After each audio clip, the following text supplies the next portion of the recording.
Hi guys! Ngayon, magagawa tayo ng pencil holder. Ang kailangan natin ay lata, pastel, at saka ng glue at gunting, at ng logo.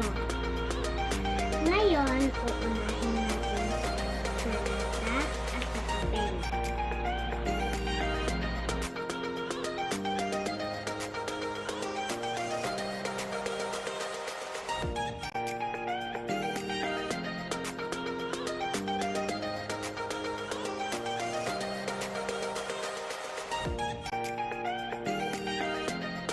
Mag-ingat kayo sa paghawak ng lata kasi baka magsugat kayo.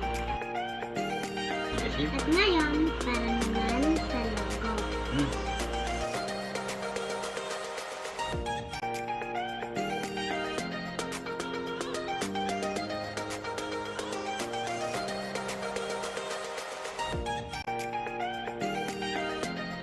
So, ayan guys, natapos ko na ang pencil holder.